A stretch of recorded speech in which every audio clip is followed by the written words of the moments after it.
When the internet began, bulletin board services, or BBS, became the first online communities of the so-called information superhighway. Using their phone lines, people logged in from all over America to talk about sports, games, movies, and on one BBS in particular, share their ghost stories. Over time, those communities all went dark, except for one lone server that continues to operate somewhere in an unknown part of Pennsylvania's Rust Belt. A relic of the 1990s, veiled in mystery, it is a digital archive of humanity's strangest encounters with the unknown, as told by the people who experienced them. My name is Brandon Schexnayder, and you are listening to Fear Daily.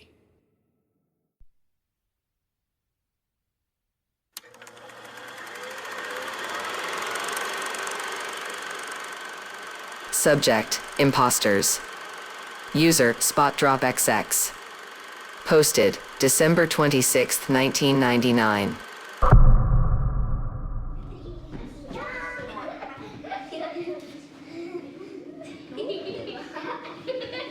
I woke up on Christmas morning to the sound of kids laughing in the living room.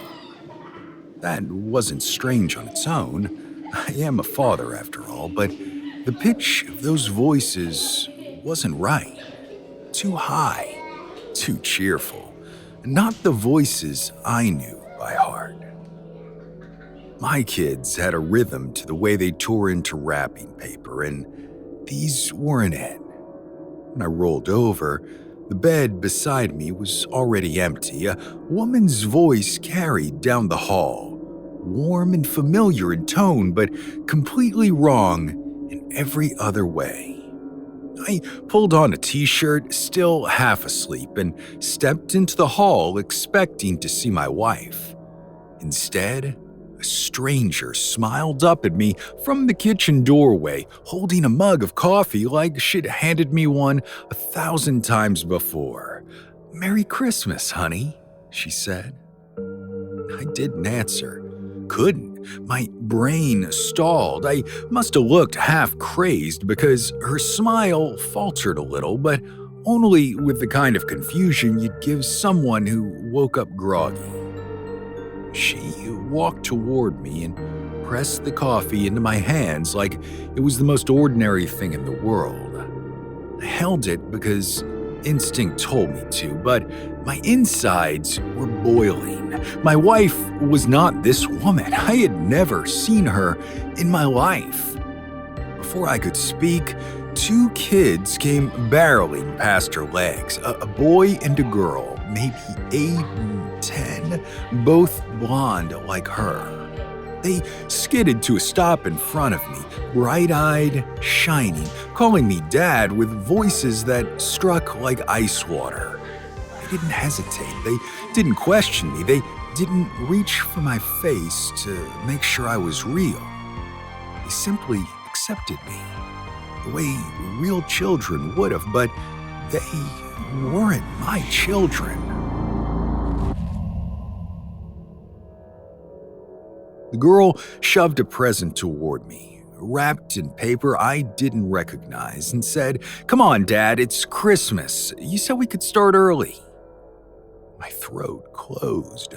I backed against the wall and nearly dropped the mug. The woman, the stranger, laughed softly and brushed my shoulder.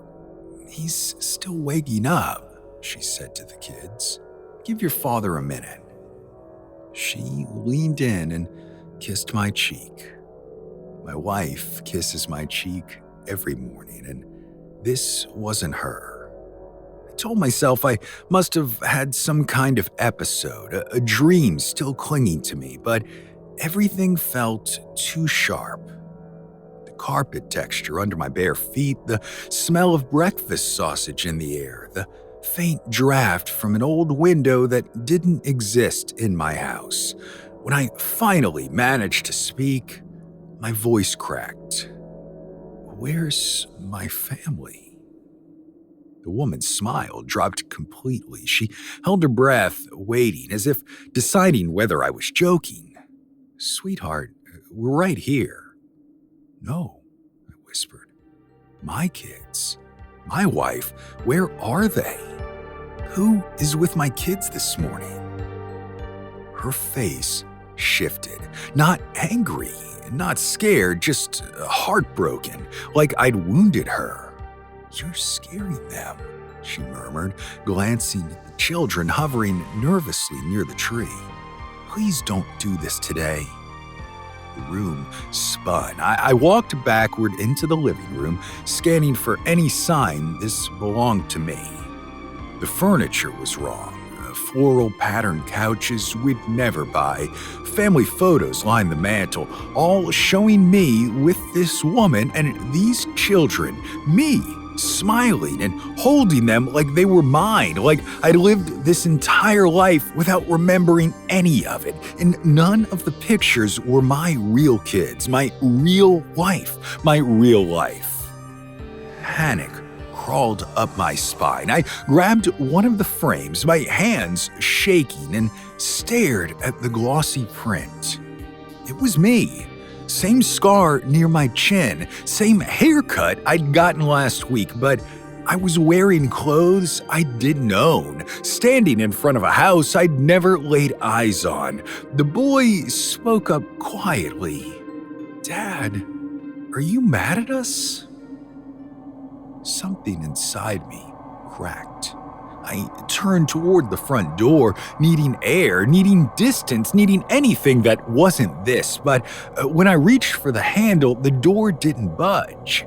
Not locked, just unmoving, like it had grown into the frame. I yanked harder. The woman hurried toward me, pleading, asking what was wrong, touching my arm like it belonged to her. Please, she whispered, don't scare the children. I don't know you, I said, my voice trembling. I don't know any of you. She backed away like I'd struck her. Tears welled in her eyes. Not today, she said softly. Please, not today.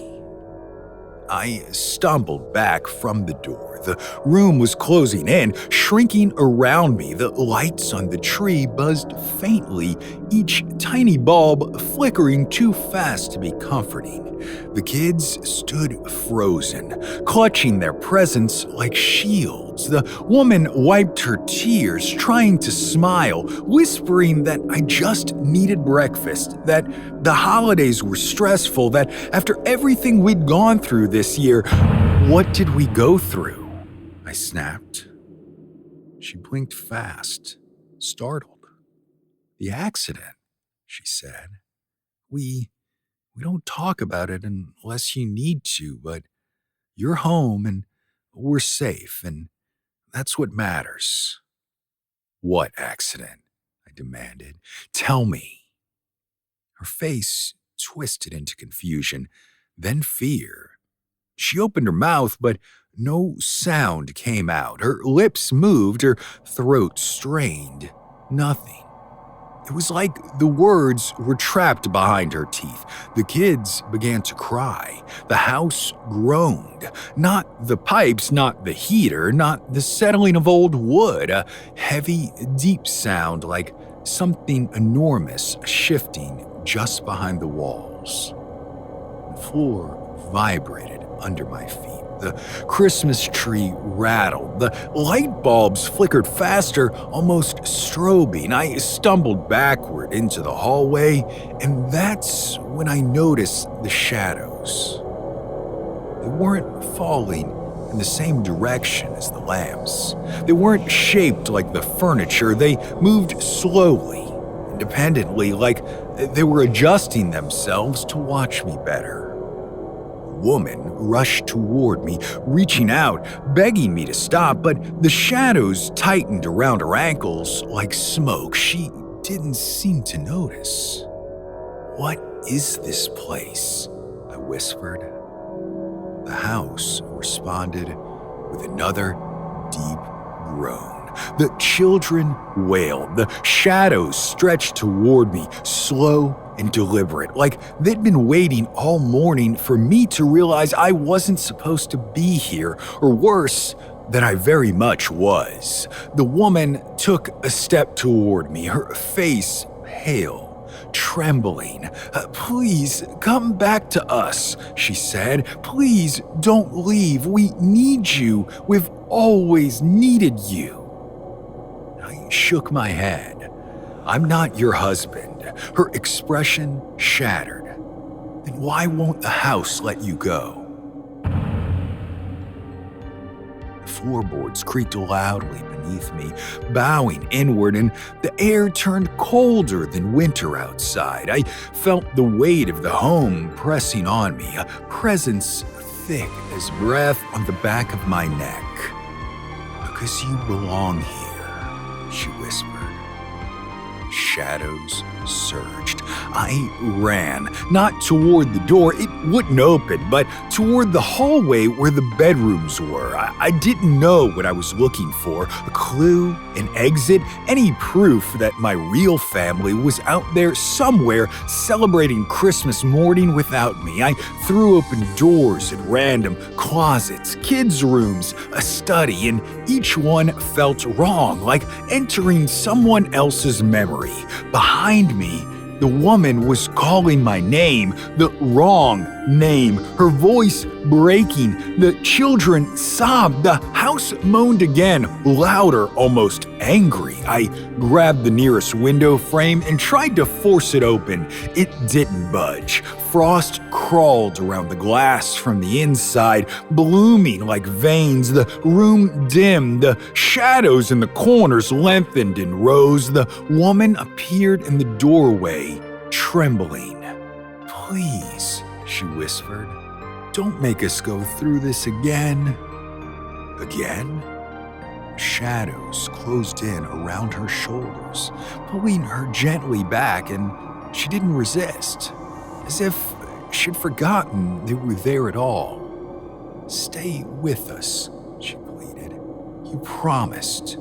"I didn't promise you anything," I said. Her face flickered, a moment of glitching sadness like a candle behind too thin paper, and the house exhaled. A long, low, hungry sound. The children appeared beside her, their eyes hollow now, their smiles too wide, like something behind them was wearing them like costumes. "Please stay, Daddy," they said together. I backed into the far wall. The room pulsed. The wallpaper shifted subtly, forming shapes that looked almost like faces. The lights dimmed further. The shadows reached for my wrists, my ankles, my throat. And somewhere in some other house, on some other real Christmas morning, my real family woke without me. "Who is with my kids?" I demanded. But no one answered, except the house, by closing in. The last thing I saw before the dark swallowed the edges of the room was the woman stepping forward with a calm, terrible smile, saying, "You are."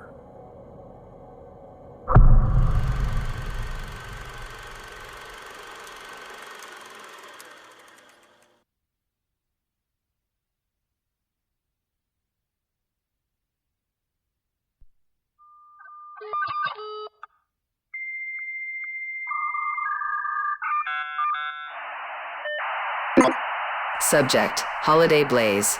User: 67ashmashtx. Posted December 25th, 1997.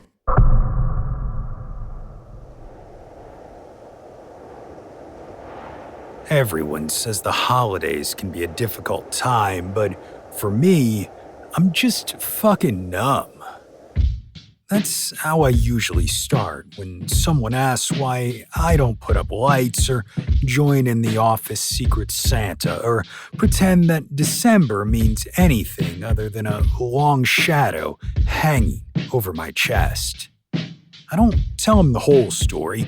Nobody wants the whole story, but numbness is the truth. It's better than saying the holidays smell like smoke to me, even when there's no fire anywhere nearby. Better than saying I can still hear my mother calling my name from somewhere just behind me, even though I know damn well she's been dead longer than some of my coworkers have been alive. People don't want to hear that. They want cheer, nostalgia, something as warm and soft as candlelight. I don't have that. All I have is memory burned in the shape of ghosts. I was just a kid when the fire happened. We lived on the top floor of a crooked old apartment building on the edge of town, the kind with peeling wallpaper and neighbors who fought loud enough that you could hear every insult through the vents. Christmas Eve was always the same. Mom would make cocoa from the cheap packets, Dad would let me open one present early, and would all sit on the sofa pretending we weren't freezing because the radiators barely worked. That night had been no different. I remember the glow of the little plastic tree in the corner and the way the lights cast colors on the wall like stains. I remember falling asleep to the sound of them talking in low voices, probably about money. They always talked about money. I remember waking up to heat. Just heat. Not flame, not smoke, not sirens. First was heat on my face, like someone had pressed a hot hand to my skin. When I opened my eyes, the world was orange and moving, and everything felt unreal. People always talk about panic and disasters, but I felt slow, like my body weighed twice as much as it should. I remember hearing my father yell something, a desperate shout muffled by the roar of burning timber. I remember my mother screaming my name, this sharp, terrified sound that still rings in my ears every December, whether I want it to or not. I don't remember getting out. Not really. I remember the window open, glass already cracked from the heat, and I remember cold air on my face. Then lights, real ones, white and frantic, belonging to trucks and strangers, and hands that dragged me away from everything I loved. Everything else is pieces. People shouting. A blanket wrapped around my shoulders that smelled like gasoline. The sound of the building collapsing on itself, groaning like it was alive and dying at the same time. Someone saying I was the only one they found. Someone else saying I shouldn't have survived. Since then, well, people think trauma cools with age, like it's something you can leave behind as you get older. It doesn't. It just burrows deeper. On Christmas Eve, every year, I hear them again. Not metaphorically, not symbolically. I hear them. My mother's voice behind me in the kitchen, soft and urgent, calling my name in that same panicked tone she used the night she died. My father's voice farther away, like he's shouting from another room I can't reach. Sometimes they call me together, overlapping, broken with static like a bad radio station. I used to think it was memory playing tricks, but memory doesn't whisper when all the windows are closed. Memory doesn't breathe near your ear.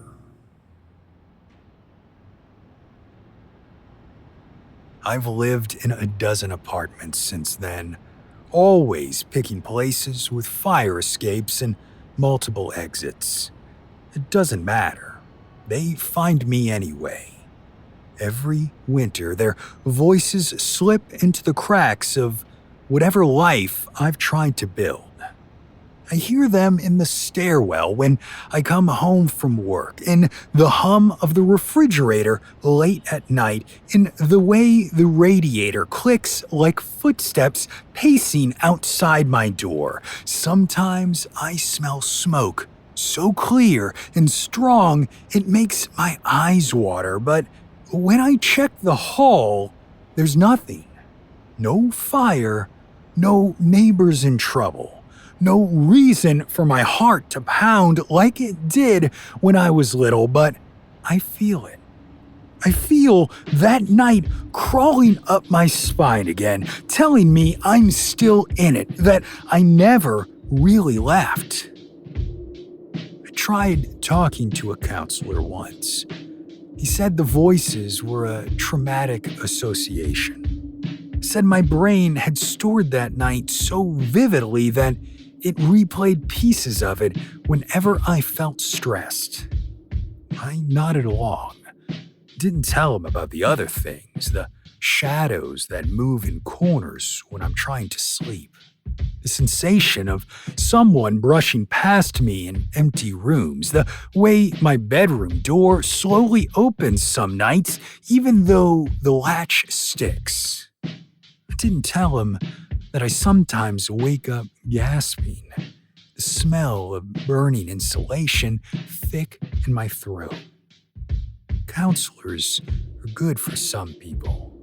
For me, they just slap a label on a wound that never healed. This year, though, something is different. The voices aren't just calling me. They're speaking words I can't always make out, but they are clearer than they used to be. Closer, more real. Last night, I was washing dishes when my mother's voice came from right behind me. So close, I flinched and dropped a glass. She whispered something I swear sounded like "get out." And I don't know if she meant the apartment or the town or something else entirely. I barely slept. I kept seeing the reflection of flames in the kitchen window, even though everything was dark. My father's voice followed me this morning. Deep, ragged, not like I remember. He said my name once, low and urgent, like he was warning me about something, and then nothing. Just the cold, just the quiet ticking of another Christmas morning. I don't know what's coming. Something feels off in the air, the same pressure I felt that night before the fire consumed everything. I keep watching myself turning to look at empty corners, listening for footsteps on the stairs. I keep feeling heat on my skin when the room is cold. I keep smelling smoke.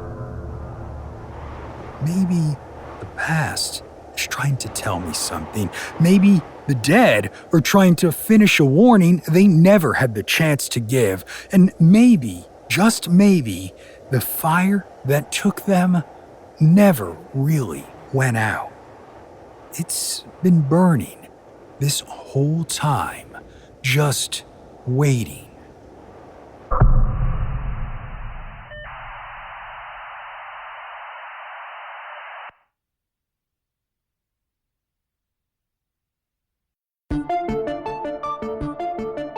Fear Daily is an independent podcast hosted by Brandon Schexnayder and written by Brennan Storr, with Joanna Smith serving as the consulting editor, audio production by Rachel Boyd, and sound design by Southern Gothic Media.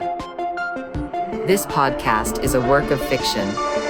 Names, characters, places, and incidents are either products of the author's imagination or are used fictitiously. Any resemblance to actual persons, living or dead, or to real events or locations, is entirely coincidental. Ad-free versions of Fear Daily are available now on your favorite podcast apps. For more information, visit feardaily.com. But move fast, before the server goes offline.